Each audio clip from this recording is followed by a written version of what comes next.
ठीक है, तो ये चीज़ समझ में आई कि कर्ता कौन होता है? कर्म को करने वाला। कर्म क्या होता है? जो काम किया जा रहा है ना। और करण क्या होता है? जिस उद्देश्य से किया जा रहा है, जिससे किसी कार्य को करने के लिए बहुत सारी सामग्रियों की भी आवश्यकता होती है ना।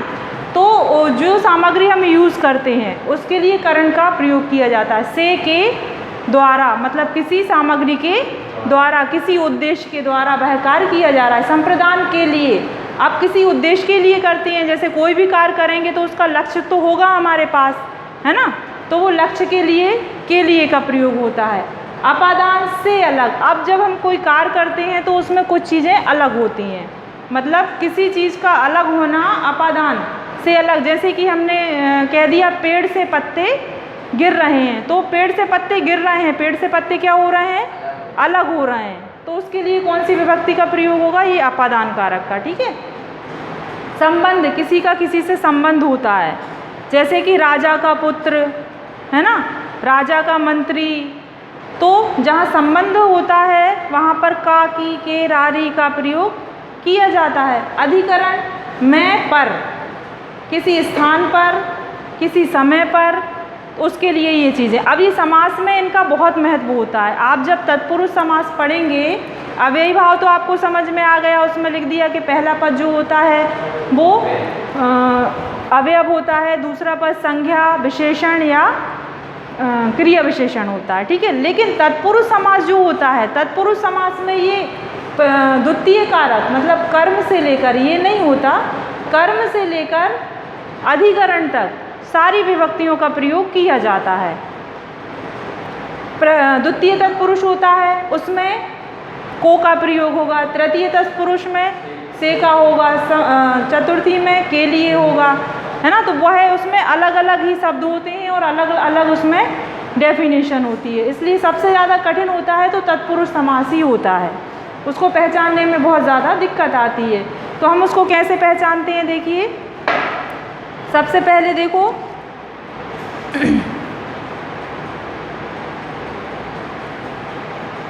द्वितीय तत्पुरुष देखते हैं, है ना। तो पहले तो तत्पुरुष के इसमें उदाहरण दिए हैं, जैसे शरणागतः। ठीक है। शरणागतः मतलब शरणागतः को विच्छेद कैसे करोगे? तत्पुरुष समास। उन्होंने लिख दिया कि शरणागत।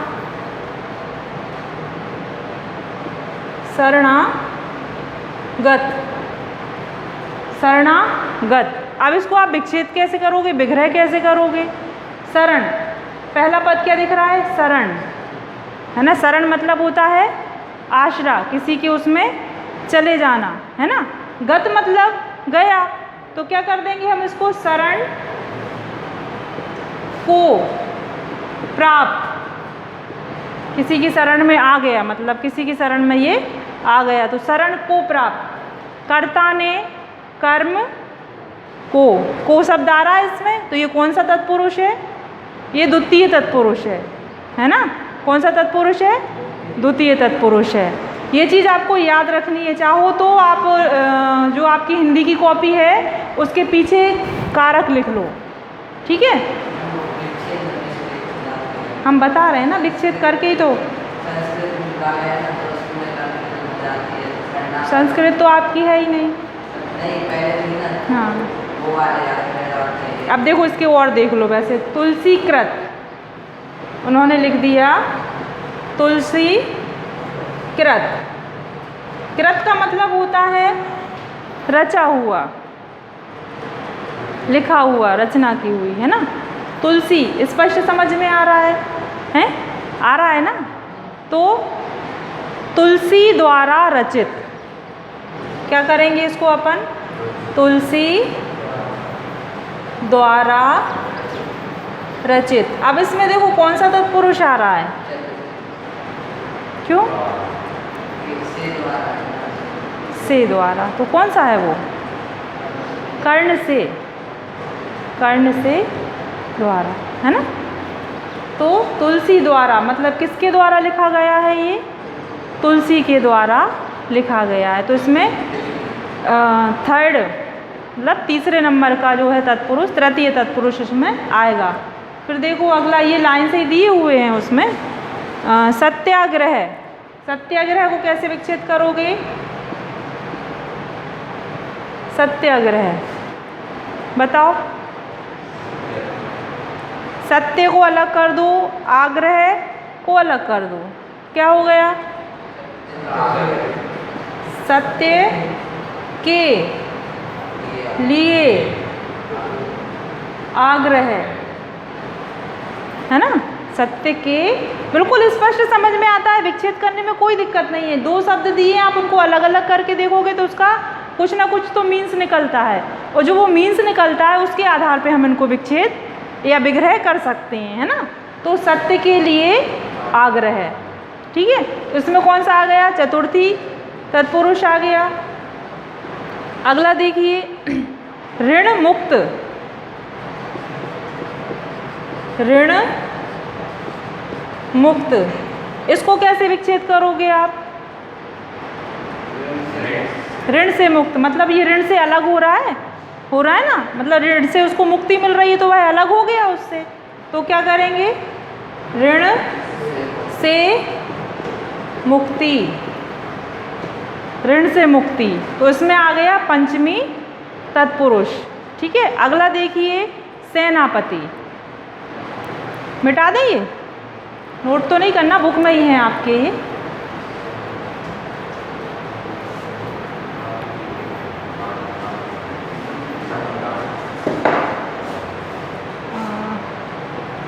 कौन सा है?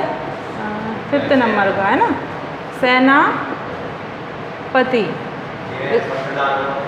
हाँ, संबंध बताएगा इसमें। सेना का पति भी लिख सकते हैं इसमें, लेकिन सेना का प्रमुख कहना चाहिए, है ना? तो पति लिखकर सेना का पति, और कोष्ठक में क्या लिख दिया अपन ने? या सेना का नायक भी लिख सकते हैं, है ना? कोई भी जो वर्ड अपन को संबोधित अपन करना चाहें वो कर सकते हैं। तो सेना का पति, तो इसमें स्पष्ट दिख रहा है कि सेना का संबंध उसके मुखिया से है, ये दोनों आपस में संबंध रखते हैं। तो उसमें षष्ठी तत्पुरुष आता है। षष्ठी मतलब 6 नंबर वाला तत्पुरुष, है ना? हाँ, काकी के जिसमें रहता है, ठीक है। अब इसके बाद है लास्ट वाला, पर्वतारोहण। पर्वतारोहण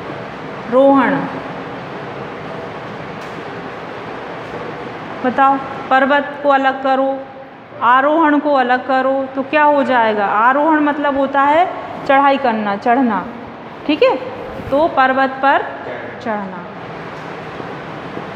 पर्वत पर चढ़ना। मैं पर सबसे लास्ट वाला अधिकरण आ गया, इसमें अधिकरण कारक इसमें हो गए। तो इस तरह से सबसे कठिन होता है तत्पुरुष समास। अगर उसकी हमें पहचान मालूम है, कारक पता है, तो कोई दिक्कत नहीं है, इजी है वो। जैसे ही हम विग्रह करेंगे तो हमें का, की, के लिए, से अलग होने पर ये चीज़ें अपन को स्पष्ट दिखाई देंगी, तो हम समझ जाएंगे कौन सा तत्पुरुष है ना? तो इसमें ये पूछा भी जाता है कि ये कौन सा तत्पुरुष है, प्रथम है, द्वितीय है, तृतीय है, ठीक है। अब है आपका इसके बाद कौन सा समास है? दिगु या कर्मधारा है? कर्मधारा है, ठीक है। अगला समास है आपका कर्मधारा है। तो कर्मधारा की क्या विशेषता होती है, क्या उसमें पहचान होती है? तो जब इस सामासिक पद में पहला पद जो होता है, पहला पद क्या होता है? विशेषण होता है, अपने आप में क्या होता है? विशेषण होता है। और दूसरा पद विशेष्य होता है, मतलब पहला पद तो विशेषण है ही, स्पेशल है ही, लेकिन उसकी विशेषता कौन बताता है? दूसरा पद बताता है। वह किस तरह से विशेष है ना? उसका विशेषण किस तरह से बन रहा है? तो पहला पद दूसरे पद की क्या करता है? विशेषता बताता है। तो देखिए इसमें लिखा है कनक लता, ठीक है। इसमें पहला है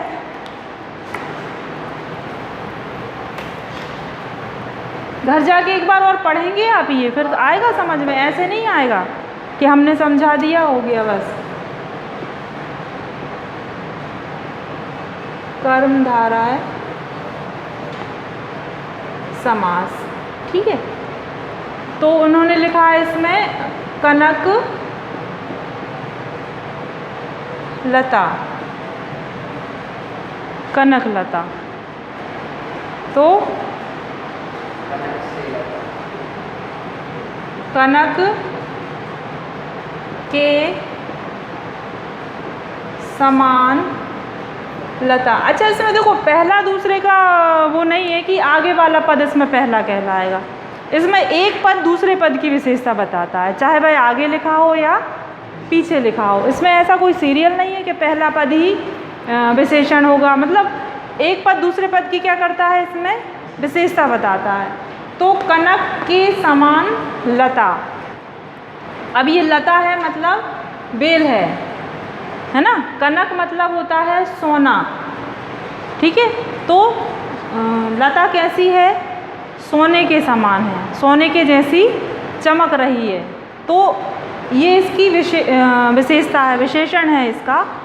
और लता, लता में क्या विशेषता है कि वह सोने की तरह चमक रही है। मतलब कोई भी शब्द देखो, अगर एक पद दूसरे पद की विशेषता बता रहा है, जैसे कि कमल के समान नयन, कमल नयनम। आपको दूसरा एग्जाम्पल हमने दे दिया कि कमल,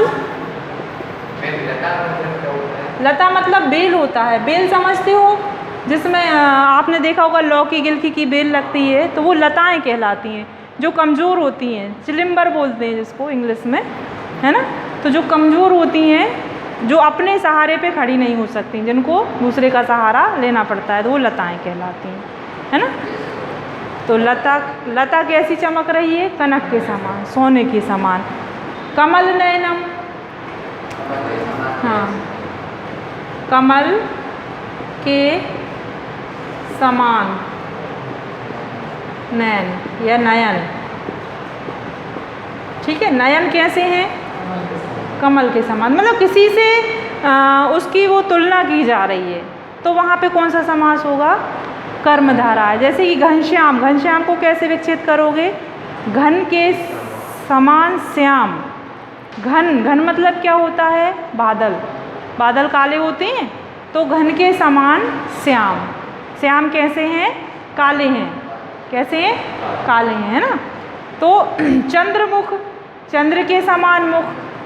किसी का मुख कैसा है, चंद्रमा के समान। तो जब किसी के समान बताया जाता है, तो वहाँ पर कौन सा होता है, कर्मधाराय समास होता है। तो ये इसकी सिंपल सी पहचान है, ठीक है। हमने आपको आज 3 समास बताए, इसके बाद भी बता रहे हैं अभी।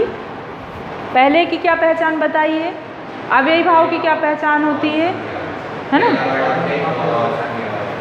पहला शब्द कैसा होता है, उसका अवयव होता है, और दूसरा संज्ञा विशेषण या क्रिया विशेषण हो सकता है। तत्पुरुष समास में द्वितीय कारक से लेके सप्तमी कारक तक का प्रयोग होता है, जैसे कि को, ने, के लिए, के द्वारा, का की के, है ना, इनका प्रयोग उसमें होता है।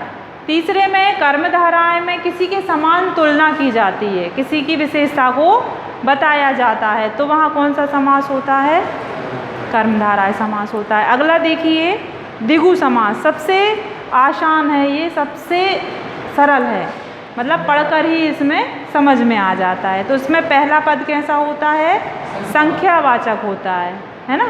पहला पद संख्यावाचक होता है, जैसे कि दो राहा, त्रिलोक, चौपाया, पंचतत्रम, पंचपात्रम, है ना, 9 रात्रि, जिसमें संख्या आए 1 2 3 जैसे गिनने में जो आता है वह क्या होता है, द्विगु समास होता है। अच्छा, 5वां समास है आपका द्वंद्व समास, ठीक है।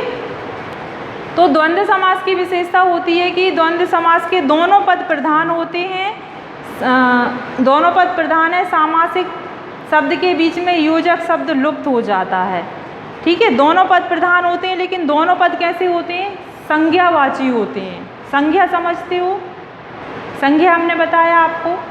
देखो, एक संख्या होता है, एक संज्ञा होता है, अंतर है दोनों में, है ना। संख्या काउंटिंग करेंगे, इसमें संज्ञा क्या होगी, किसी का नाम होगा, इसमें वस्तु का नाम होगा, जगह का नाम होगा। तो इस समास में क्या है कि दोनों पद जो हैं वो कैसे होंगे, संज्ञावाची ही होंगे। किसी के नाम, 2 नाम हो सकते हैं, 2 जगह के नाम हो सकते हैं, लेकिन इसमें क्या होता है, योजक शब्द क्या है, लुप्त हो जाता है। योजक शब्द समझते हो, जैसे बीच दो नामों को जोड़ने वाला, उसमें और लगा होता है, जैसे कि राम और लक्ष्मण, सीता और राम, तो वो शब्द कैसा होता है, लुप्त हो जाता है। और जब हम उसको विग्रह करेंगे तो वो शब्द उसमें आ जाता है, जैसे कि गंगा यमुना, है ना, नाम ही है ना ये, माता पिता, भाई बहन, तो ये क्या कहलाते हैं, द्वंद्व समास कहलाता है। कहने का मतलब है दो चीज़ों में जब लड़ाई होती है तो द्वंद्व उत्पन्न होता है। आसान लैंग्वेज में अगर आपको समझना है तो दो नाम इसमें आएंगे, 2 या 3 भी आ सकते हैं, 4 भी आ सकते हैं। ठीक है, तो ये समझ में आया आपको, शॉर्ट में समझा दे रही हूँ, कल एक बार फिर पढ़ के आना। द्वंद्व का एग्जाम्पल, माता पिता, माता पिता, राम लक्ष्मण, गंगा यमुना। इसको विच्छेद कैसे, विग्रह कैसे करोगे, माता और पिता, माता और पिता, राम और लक्ष्मण, गंगा। कहने का मतलब और शब्द लगा होना चाहिए बस। अगर विच्छेद किया हुआ आया तो और लगा रहेगा, और पूरा शब्द आया तो 2 नाम आएंगे। 2 तरह से ही आ सकता है एग्जाम में, या तो पूरा वर्ड देंगे वो आपको, या विच्छेद किया हुआ देंगे, है ना।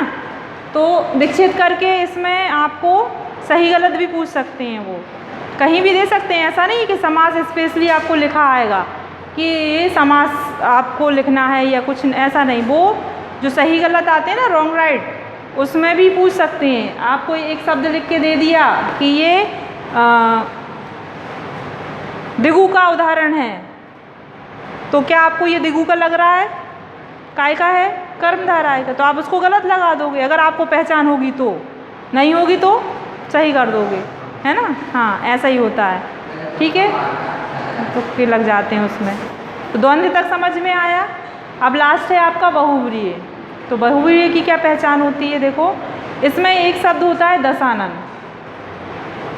दशानन होता है, वो कंफ्यूज रहते हैं बच्चे उसमें कि वो हम दिगु में लिखें कि बहुव्रीहि में लिखें, है ना, क्योंकि उसमें संख्या आ रही है। तो बहुव्रीहि की पहचान होती है कि जिस पद को पढ़कर या सुनकर किसी तीसरे व्यक्ति की बोध होता है, तीसरे व्यक्ति का बोध होता है, वहाँ पर बहुव्रीहि समास होता है। तीसरा व्यक्ति कैसे, कोई फेमस व्यक्ति ही होता है। जब हम उस पद को पढ़ते हैं तो हमें किसी की याद तुरंत ही आ जाती है, तो वहाँ पर बहुव्रीहि समास होता है। जैसे कि गिरिधर, गिरि को धारण करने वाले, अर्थात कौन होते हैं, पर्वत को किसने धारण किया था, कृष्ण को। कृष्ण का नाम आ रहा है हमारे लिए, तो वहाँ पर बहुव्रीहि समास होगा, ठीक है। चतुर्भुज, 4 भुजाएं हैं जिसकी, अर्थात विष्णु, विष्णु भगवान की 4 भुजाएं हैं ना, ठीक है। गजानन, गज के समान आनंद, अर्थात मुख, गणेश जी। 10 हैं जिसके आनन, 10 हैं जिसके सिर, मतलब रावण। तो इसलिए वो बहुव्रीहि में ही लिखा जाता है। दशानन हमेशा बहुव्रीहि का ही उदाहरण होता है, ठीक है। तो आज हमने आपको जो समास समझा है, हमें लग रहा है कि बहुत अच्छे से आ गए होंगे, लेकिन एक बार घर पे जाके पढ़ोगे तो और अच्छे से आ जाएंगे। बुक से बाहर कुछ भी नहीं आता है आपका, और हमारा तो ये कहना है कि बुक से ही पढ़ो आप। बुक में एग्जाम्पल कम होते हैं और इजी होते हैं, और वो बुक से ही पेपर बनाया जाता है। परीक्षा अध्ययन जितने भी सॉल्यूशन होते हैं वो सब बुक से ही बनाए जाते हैं। तो आप बुक से ही पढ़ोगे तो आपको पढ़ने में भी आसानी होगी और अच्छे से पढ़ पाओगे, है ना।